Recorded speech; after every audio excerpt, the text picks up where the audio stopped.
The emergency lights cut through the pre-dawn darkness like angry red eyes, casting shadows that danced across the towering pines of Cascade National Park. Roadblocks stretched across every entrance, their metal barriers gleaming under harsh spotlights as officers in tactical gear questioned bewildered families still in their pajamas. The air crackled with radio chatter, urgent voices reporting coordinates and suspect descriptions while confused tourists clutched their children close, wondering how their peaceful vacation had transformed into a nightmare. Just 12 hours earlier, the Martinez family had been settling into their reserved campsite at Cedar Grove, the same spot they'd booked 6 months in advance for what was supposed to be their dream vacation. Roberto Martinez carefully maneuvered their specialized van into position, its wheelchair lift gleaming in the afternoon sunlight. His wife, Elena, emerged first, stretching her back after the long drive from Phoenix, while their twins, Sofia and Miguel, bounded out with the infectious energy that only 8-year-olds possessed. Sofia's prosthetic leg caught the light as she raced toward the picnic table, her laughter echoing through the forest. Miguel, his autism manifesting in the gentle rocking motion he made when excited, clapped his hands at the sight of a squirrel darting up a nearby oak. "This is perfect," Elena whispered to her husband, watching their children explore their temporary home with unbridled joy. "They deserve this." Roberto nodded, his weathered hands already working to set up the specialized camping equipment they'd saved for 2 years to afford. The adaptive gear cost 3 times more than standard equipment. But seeing Sofia attempt her first cartwheel on the soft grass made every sacrifice worthwhile. The family had researched Cascade National Park extensively, drawn by its reputation for accessibility and inclusive facilities. The park's website boasted wheelchair-friendly trails, sensory-friendly quiet zones, and staff trained in disability awareness. For the Martinez family, it represented more than just a vacation. It was proof that their children belonged in every space, deserved every experience that other families took for granted. As they unpacked, other campers waved friendly greetings. The elderly couple from Site 14 offered to share their firewood. A group of college students volunteered to help Roberto with the heavier equipment.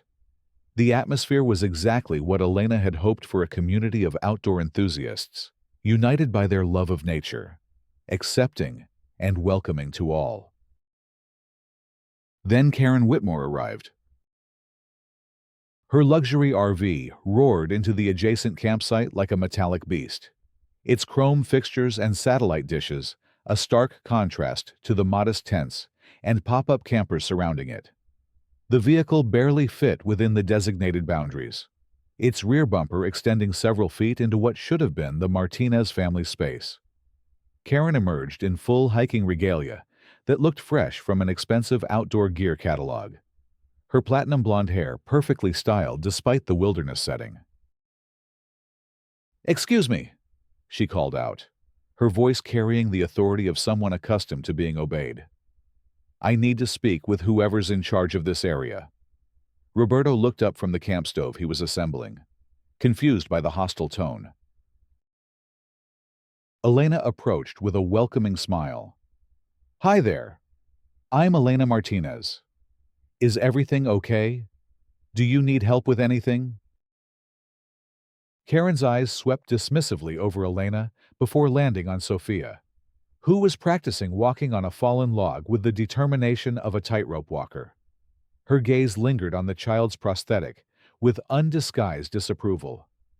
"I reserved the premium site specifically to avoid complications. This is supposed to be a family area." The words hung in the air like smoke from a dying fire. Elena felt her smile falter, confusion replacing warmth. "I'm sorry. I don't understand. We're a family. We reserved Site 15 months ago."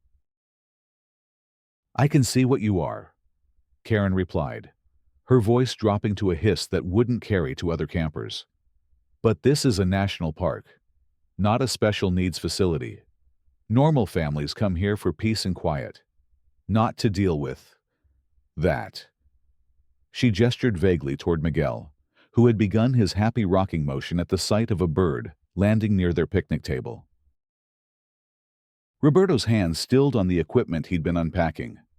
15 years of marriage had taught him to recognize the warning signs, when Elena's jaw tightened just slightly, when her voice became artificially calm.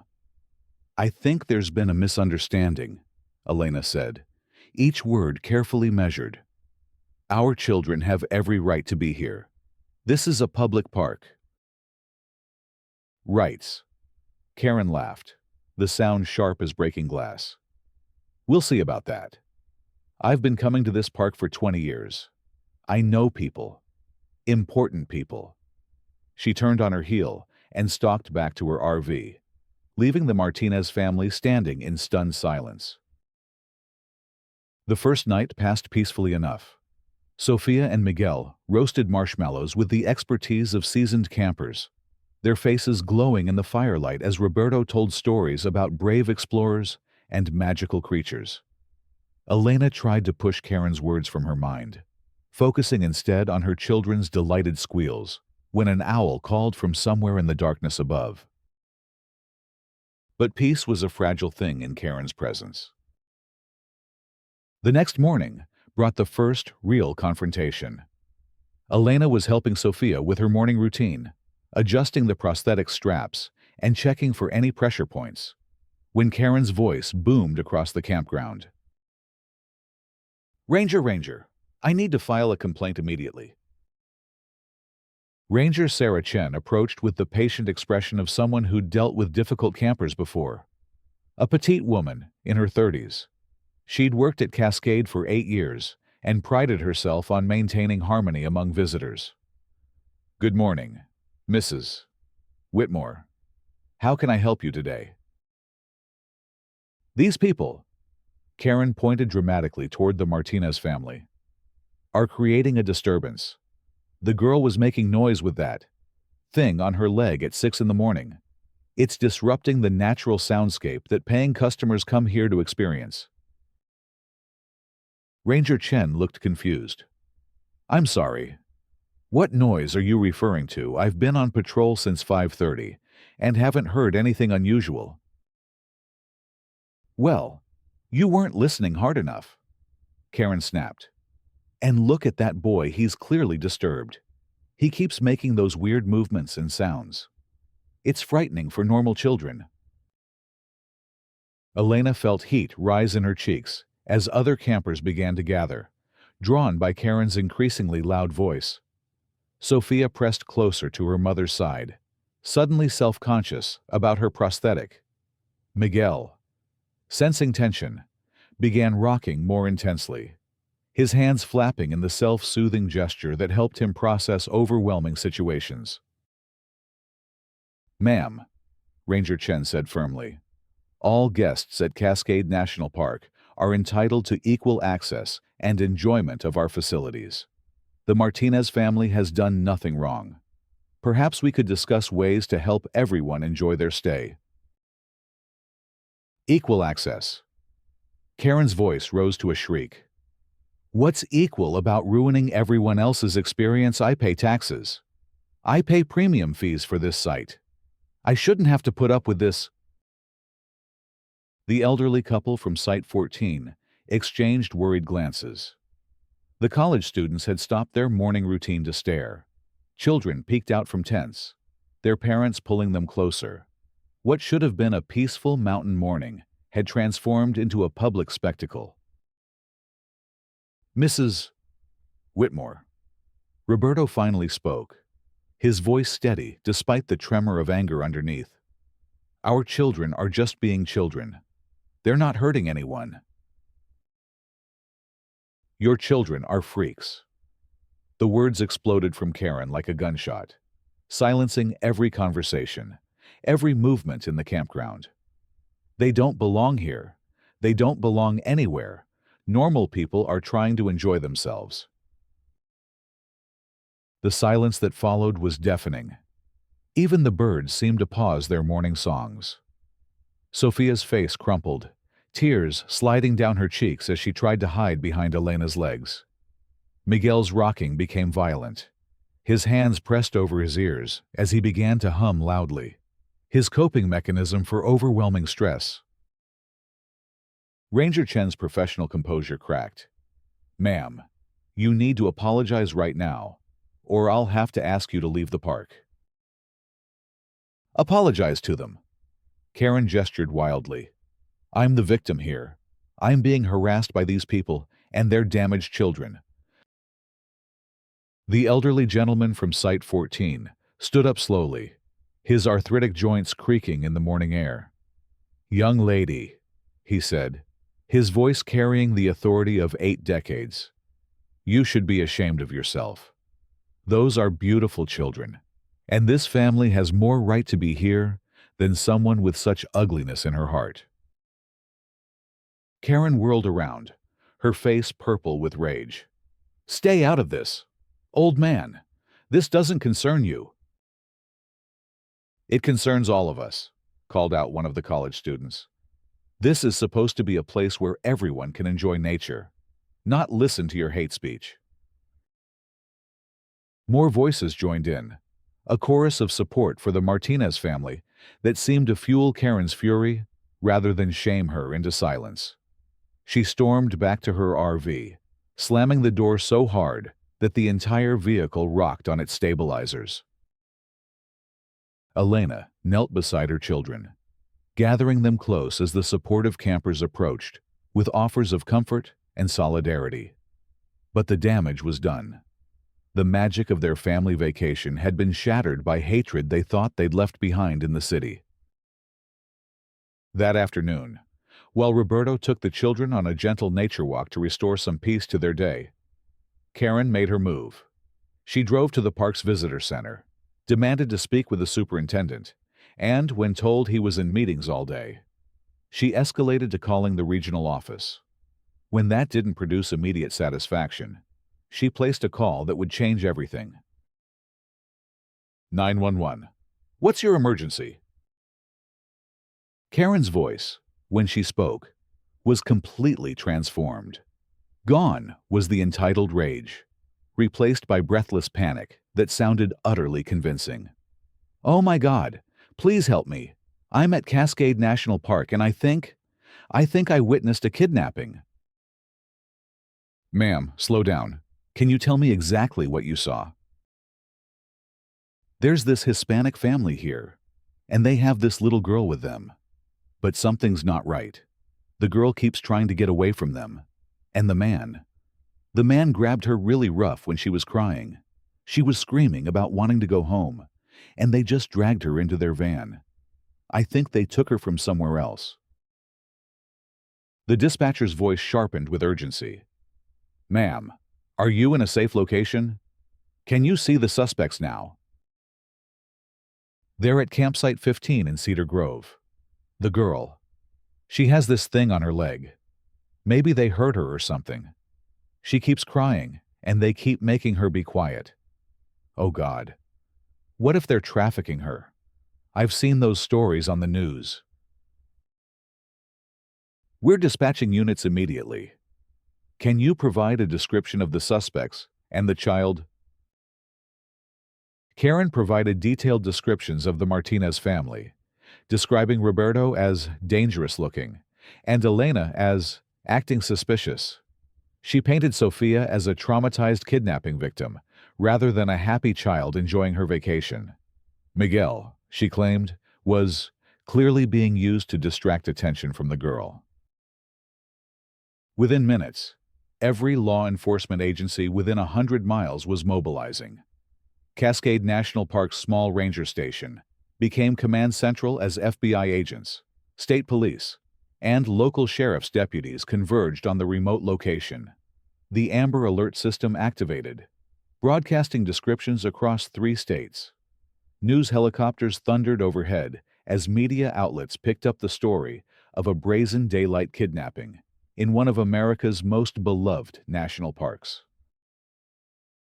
Roberto and Elena were just returning from their afternoon hike when they found their campsite surrounded by armed officers. Sophia screamed at the sight of the guns, her small body trembling as she pressed against her father's legs. Miguel began melting down completely, his autism making the chaotic scene unbearable as he dropped to the ground, rocking and wailing. "Roberto Martinez, you're under arrest for kidnapping," the lead detective announced, his voice cutting through Miguel's cries. "Ma'am, step away from the children." "What kidnapping?" Elena's voice cracked with disbelief. "These are our children. I can show you their birth certificates, their medical records." "That's what they all say," another officer muttered, moving to separate the family despite Sophia's terrified screams for her parents. The scene that unfolded was every parent's nightmare. Roberto was handcuffed and placed in a patrol car, while Elena was forced to watch strangers try to comfort her hysterical children. Sophia kept asking why the police were taking her daddy away, while Miguel had gone completely nonverbal, his body shutting down in response to the overwhelming trauma. News vans began arriving within the hour, their satellite dishes and bright lights transforming the peaceful campground into a media circus. Reporters thrust microphones at other campers, hungry for quotes about the alleged kidnapping ring operating in national parks. The story grew with each retelling, becoming more sensational and terrifying. Karen watched from her RV window, a satisfied smile playing at her lips as she saw the Martinez family's vacation dissolve into chaos. This was exactly what she'd wanted: proof that her kind of people belonged in places like this, while others needed to learn their place. But her satisfaction was short-lived.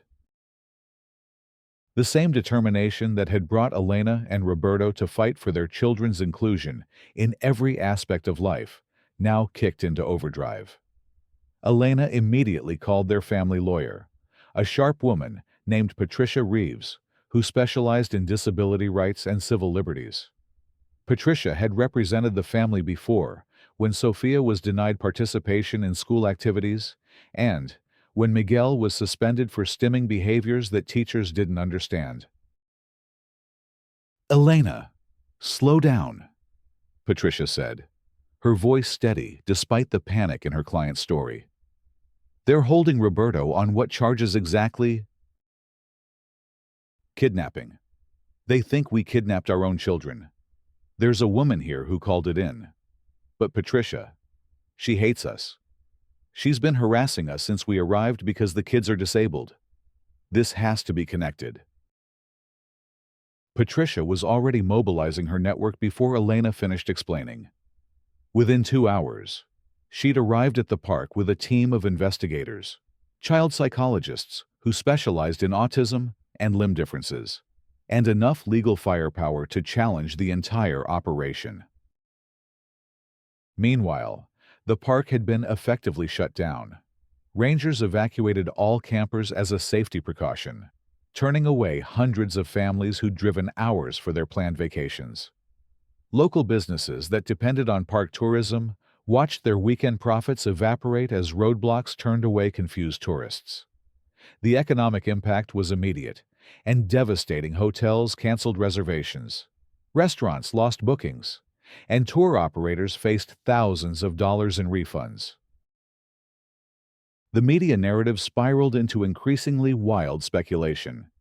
Cable news programs featured experts discussing child trafficking networks and the vulnerability of national parks to criminal activity. Social media exploded with hashtags like Chatri, Cascade Crisis, and Protect Our Parks, as concerned parents shared warnings about visiting public spaces with their children. Sophia and Miguel were placed in temporary protective custody, a clinical term that meant nothing to two confused children who only understood that strangers had taken them away from their parents in a place that was supposed to be safe and fun. Child services workers, well-meaning but overwhelmed, struggled to care for children whose needs they didn't understand. Sophia's prosthetic required specific adjustments that the workers couldn't provide, causing her pain and limiting her mobility. Miguel, deprived of his familiar routines and comfort items, descended into a state of distress that broke the hearts of everyone who saw him. It was Dr. Jennifer Walsh, the child psychologist Patricia brought in, who first began to unravel the lie. An expert in autism and disability, she immediately recognized Miguel's behaviors as typical self-regulation strategies, not signs of trauma or abuse. Sophia's interactions with her prosthetic were those of a child comfortable with her medical device, not someone recently injured or harmed. These children show every sign of secure attachment to their parents. Dr. Walsh reported to the investigating team. Miguel's autism presents as classic level 1, previously called Asperger's syndrome. His behaviors are regulatory, not distress indicators. Sophia demonstrates complete integration with her prosthetic device, suggesting long-term adaptation, not recent trauma. But the most damning evidence came from an unexpected source. Tom Brewster, a retired engineer from Site 22, had been experimenting with a new trail camera designed to capture wildlife footage. His device had been running continuously for 3 days, capturing not just the hoped-for deer and elk, but the entire Martinez family routine. The footage was devastating to Karen's narrative. It showed Roberto and Elena playing with their children, Sophia practicing her walking skills while her father cheered her on, Miguel happily stimming as he watched clouds move across the sky. There were no signs of distress, no attempts to escape, no evidence of the traumatic kidnapping scenario Karen had described. More importantly, the camera had captured Karen's confrontations with the family, including her cruel words about the children being freaks who didn't belong in public spaces. Her transformation from obviously hostile neighbor to concerned witness became glaringly apparent when investigators compared her recorded behavior with her emergency call. GPS data from the family's phones provided additional evidence. The Martinez family had been at the park for 2 full days before Karen's call.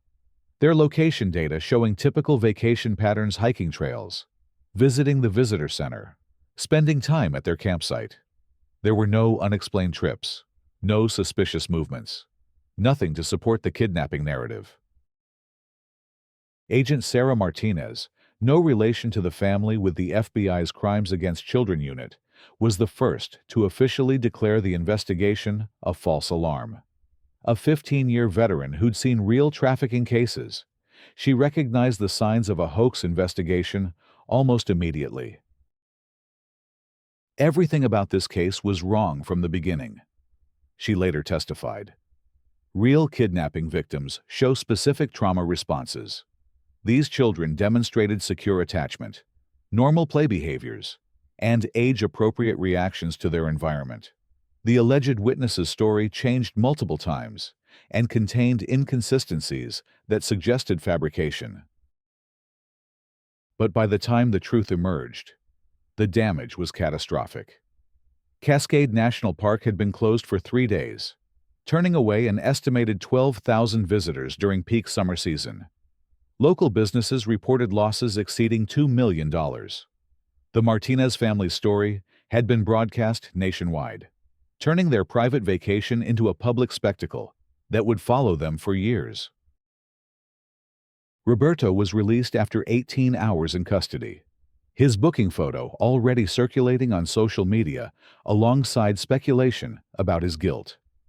Elena had spent 3 days in hotels near the child services facility, fighting for supervised visits with her own children, while lawyers worked to prove what should never have been questioned, that they were a loving family, targeted by prejudice and hate. The confrontation that would define the entire crisis came during an emergency town hall meeting called by Park Superintendent Rebecca Martinez, still no relation, despite the shared surname that added another layer of media confusion. The meeting was intended to address community concerns about park safety and the economic impact of the closure. Karen arrived in full victim mode, having convinced herself that she was the wronged party in the entire situation. She'd spent the previous days giving interviews to any media outlet that would listen, portraying herself as a heroic citizen who'd tried to save a kidnapped child, only to be betrayed by a corrupt system that protected criminals over victims. "I saw what I saw," she declared to the packed auditorium, her voice carrying to every corner of the room. That family was suspicious from the moment they arrived. Normal families don't need all that special equipment. Normal children don't act like that. I did what any responsible citizen would do when they see something wrong. The audience included local business owners who'd lost thousands of dollars, park employees who'd worked around the clock during the crisis, and families whose vacations had been ruined by the false alarm. But it also included the Martinez family, sitting quietly in the front row with their lawyer, their children finally back in their arms after the longest 3 days of their lives. Elena stood slowly when Superintendent Martinez offered the family a chance to speak. Her voice was steady, but everyone in the room could hear the pain underneath her words. "My name is Elena Martinez. These are my children, Sofia and Miguel. 3 days ago, we came to this park for a vacation we'd saved 2 years to afford. We came because your website promised that this was a place where all families could feel welcome, where children like mine could experience the wonder of nature, just like any other kids." She paused, looking directly at Karen, who refused to meet her eyes. Instead, my 8-year-old daughter learned that some adults hate her for wearing a prosthetic leg. My son, who has autism, learned that the way his brain works makes him a target for cruelty. My husband and I learned that in 2023, a lie told by one hateful person can destroy innocent lives in a matter of hours. The auditorium was completely silent. Outside, news helicopters still circled, but inside, everyone was focused on Elena's quiet dignity in the face of unimaginable injustice. Karen Whitmore didn't see a kidnapping. She saw a disabled child and decided that child didn't deserve to exist in her space. She saw a Latino family and decided we must be criminals. She used the 911 system as a weapon of harassment, knowing that her lies would be believed because they confirmed people's worst assumptions about families like mine. Roberto joined his wife at the microphone. Sofia balanced in his arms while Miguel held tightly to Elena's hand. "Our children will recover from this trauma," he said, his accent thick with emotion. "But they'll remember forever that a stranger's hatred was almost enough to tear our family apart. They'll remember that the justice system was ready to believe the worst about us without evidence, and that it took an army of lawyers and investigators to prove what should have been obvious, that we love our children and would never hurt them." The aftermath of the town hall was swift and decisive. Federal prosecutors announced charges against Karen for filing false police reports, abuse of emergency services, and civil rights violations. The FBI confirmed that their investigation had found no evidence of kidnapping or child trafficking, and they issued a formal apology to the Martinez family for the trauma they'd endured. Karen's arrest came the next morning as she was packing her RV to leave the park. The charges were serious. Each false emergency report carried potential prison time, and the federal civil rights violations could result in years behind bars. Her privileged life of leisure trips and entitled complaints was about to collide with the reality of the justice system she'd weaponized against an innocent family. But the story's resolution extended far beyond Karen's legal troubles. The Martinez family's experience sparked a national conversation about disability discrimination, the misuse of emergency services, and the way prejudice could be disguised as concern for child safety. Advocacy groups rallied around their story, using it to push for stronger protections against false reporting and better training for law enforcement in disability awareness. Cascade National Park implemented new policies designed to prevent similar incidents. Rangers received additional training in recognizing and addressing discrimination. The park partnered with disability advocacy organizations to create programs that celebrated neurodiversity and physical differences rather than merely tolerating them. Most importantly, the community response showed the best of humanity in action. The elderly couple from Site 14, Fred and Martha Jennings, established a scholarship fund for families with disabled children to visit national parks. The college students started a social media campaign celebrating inclusive outdoor recreation. Local businesses, despite their losses, donated services to help the Martinez family extend their stay and finally have the positive park experience they'd originally planned. Tom Brewster, whose trail camera had captured the evidence that exonerated the family, became an unlikely hero in the disability rights community. His footage not only proved the Martinez family's innocence, but also documented Karen's harassment in vivid detail, providing crucial evidence for the prosecution's case. The economic recovery was remarkable. Within weeks of the park's reopening, visitor numbers soared beyond previous records. Families came specifically because they'd heard about Cascade's commitment to inclusion, bringing children with various disabilities who had rarely experienced welcome in outdoor spaces. The park became a model for accessibility in natural settings, attracting international attention from researchers and policymakers. Elena and Roberto chose not to flee from the publicity, but to embrace their platform as advocates. They spoke at conferences about the importance of inclusive recreation, testified before Congress about the weaponization of emergency services, and worked with park officials to design better accessibility features. Sophia, resilient in the way only children can be, became something of a celebrity in the prosthetic user community. Her joyful videos of hiking and camping inspired other children with limb differences to pursue outdoor activities. Miguel, after recovering from the initial trauma, seemed to bloom in the attention and support he received from autism advocates who recognized his story in their own experiences. The trial, when it came, was swift and decisive. Karen's defense team tried to portray her as a confused citizen who genuinely believed she was reporting a crime. But the evidence was overwhelming. The trail camera footage, combined with witness testimony about her previous harassment of the family, painted a clear picture of deliberate malice disguised as civic duty. Judge Margaret Harrison showed no sympathy for Karen's tears and claims of misunderstanding.